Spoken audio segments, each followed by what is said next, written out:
Welcome back to the Seaboard Central, everyone, and the 2025 layout tour video. I'm Tim Garland, the owner and builder behind the Seaboard Central and your tour guide for today's video. Now, for all you new subscribers, I've been doing an annual layout tour video every November since 2015, and that began on the original Seaboard Central layout. Now, starting in 2021, we moved to this house and I started building a brand new version of the Seaboard Central. And there's a lot that's been happening over the last year. So without further ado, let's get started. Now, this layout was featured in the 2025 issue of Model Railroad Planning. And if you don't have a copy of this, you can get it from Firecrown Media, the same folks that make Model Railroader magazine. And inside the issue, in the article, there's a copy of the track plan. And you can see here's the Gadsden yard. And departing Gadsden yard, you go up a double track helix. This gains elevation, goes over a duck under section, and this goes into the town of Raglin, Alabama.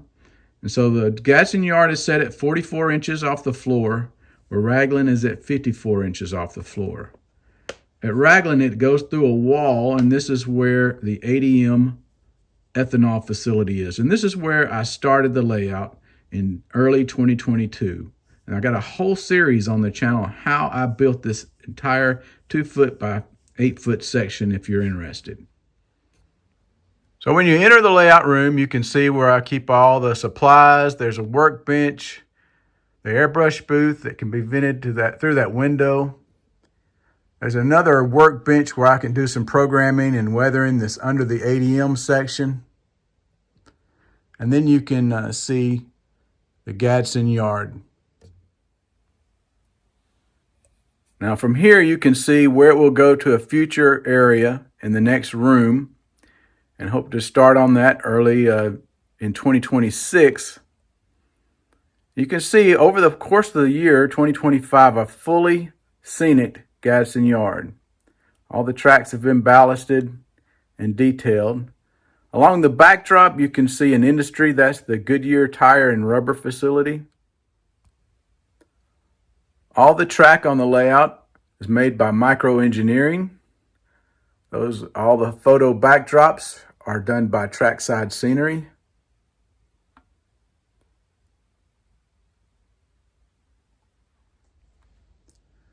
So the layout is controlled with an NCE DCC system, and it's divided into 2 separate power districts.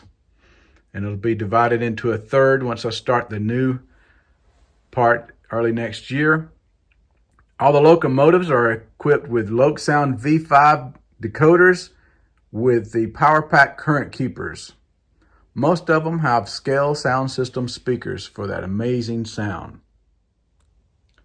Now, I operate the trains with ProtoThrottles from Iowa Scaled Engineering, and there's the original one hanging on the fascia there. I own 3 of them, so when I have operating sessions and folks over, we can run 3 trains at the same time.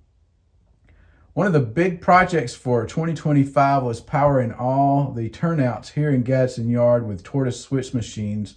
And to control all those turnouts, I have this all these toggle switches that are right here at the Gadsden Tower. Now, over the course of the year, you've seen some changes in the equipment. Some of the latest locomotives to enter the Seaboard Central roster are a pair of ScaleTrains former UPSD 40-2s that are now patched and lettered for the Seaboard Central. These are probably my favorite locomotives on the roster. Sound and run excellent. A lot of really cool details have been added to the layout over the past year, and these are mostly 3D printed items from companies like Macrail Industries, Wallace Locomotive Works, and Industrious scale models. So if you haven't seen these, be sure to check them out. I'll include a link in this video. Now, leaving Gadsden Yard, we come to the Helix. This is actually a kit that's offered by Trackside Scenery, and he offers multiple sizes. I chose this double track Helix that has an inside radius of 30 inches and an outside radius of 33 inches. And it has about a 1.8% grade. One of the projects I plan to do for 2026 is to scenic this bottom part of the Helix where it enters the Helix. So look for that in future videos. So this is the thoroughfare track coming out of the yard, and it goes into the Helix. Now right here is a turnout that goes to the NS interchange track if you go straight. Now you take the diversion route, that actually goes to the Gadsden team track. Now having a team track on your layout is a great way to add another customer siding without a building, so to speak. So in this case, I have a gun spotted up for the local track supervisor. And also that covered hopper is for a new customer that's using a mobile transloader to load product from rail cars into trucks. So here at the top of the Helix, you can see where the main line takes two separate routes. The diversion route goes around what is supposed to be part of a Y, so it has the justification for the tight 24-inch radius curve that goes underneath the highway bridge, and it goes around the curve into the town of Raglin. You can see Raglin Yard in the back there. To take the straight route, it's going to go to the new area, the new phase 2 of the layout, which will represent the town of Carrollton. And right now you can see I've got SLM Recycling here.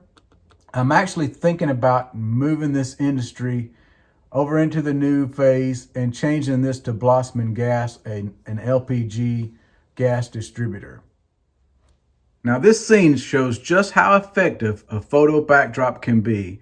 Now I do appreciate the folks that are artists that can paint a backdrop, but for me, nothing beats a photo backdrop, especially a good quality one like this one that's done by Trackside Scenery. Now this area represents National Cement in Raglin, Alabama. It's another part of the layout I hope to address during 2026. Now here you see where the main crosses State Route 144 in Raglin, and it's the old Raglin depot that's now being utilized by the local signal maintainers. One of the projects I want to do for upcoming here soon is to change out the sensors for this crossing. Now this crossing is the signals are I bought off of eBay by a company called We Honest.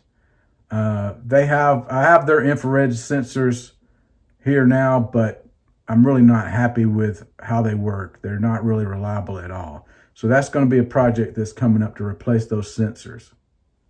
Now looking at the layout here, and on the fascia you can see the controls for the Blue Point switch machines. This is how I control all the turnouts on the upper level. Now in this corner of the layout I created a swamp scene, and I've got a whole series on the channel on how I created this scene. So if you're interested in seeing how I came up with it, feel free to go back and check those videos. And not every inch of the layout needs to have a track or an industry. Leave some room for some what they call negative space to help transition from one area of the layout to the next. Now I did add some really fun details to this scene. And there's a legend has it, there's a Bigfoot somewhere back in there. Maybe you can spot him. I don't know. He's supposed to be the hide and seek champion. Now here's the shelf that holds up Raglin Yard. You can see the train with the engines is sitting on the main line. There's a track behind it that represents the Raglin runaround. Then you have Raglin tracks, yard tracks 1 and 2. And those cars in those tracks are representing staging for Birmingham, cars going to CSX and BNSF. Now the benchwork here is only 10 inches deep. It's a shelf mounted on the wall. I would have preferred to have went 12 inches, but then it would have took away from the aisle space between the Helix and this shelf. So in actuality, the yard tracks are probably a little tight, tighter than they should be, but it works. All right, here you can see this is the end of the layout where the tracks for ADM goes through the wall, through the backdrop. And then you see a curve around here. This is has a little office for the track department to do some work. Then the 2 yard tracks come together. And there is a little tail track that we'll look at where the engines can escape and run around the cars. There's another series on the channel on how I created this bridge scene. And this tail track, it can hold about 4 engines, so I could actually get out of the yard with 4 engines. And it just dead ends right there at that overpass, which helps to hide it. Really fun little scene to make. That's an exact rail bridge. You can see here, again, that effective use of the backdrop and how I was able to blend the scenery right into it. All right, coming through that backdrop there into ADM, you can see there's an old abandoned house there on the side of the hill.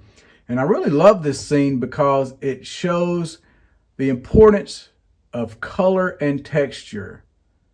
And if you can pull it off, man, does it really bring the scene to life. And there's some great products out there that allow you to create the look of that, give you that color and texture to make it look so realistic. Now here you can see the ethanol storage tank. The tank cars on the lead there just hanging out. And then you have 3 tank cars that are spotted up for loading. I actually started the layout here because this allowed me to get trains up and running fast, and it's actually a mini layout in itself. Just switching the cars from the storage tracks to the building and back. All these turnouts here inside this industry are microengineering number 5 turnouts. And again, the minimum radius is a 24-inch minimum radius curve. Also, having the layout set at 54 inches off the floor here allowed me to have that workbench underneath it that I can do some work. Created some additional space, which really, it comes in handy. So that's going to be it for this year's 2025 layout tour. If you enjoyed it, be sure to give this video a like. It sure does mean a lot. And also, I'm looking forward to next year. Next year is going to be a big one because we want to get started on phase number 2 of the Seaboard Central. So keep watching for future updates. And until next time, I'm Tim Garland. Thanks for watching the Seaboard Central, and happy model railroading, everyone.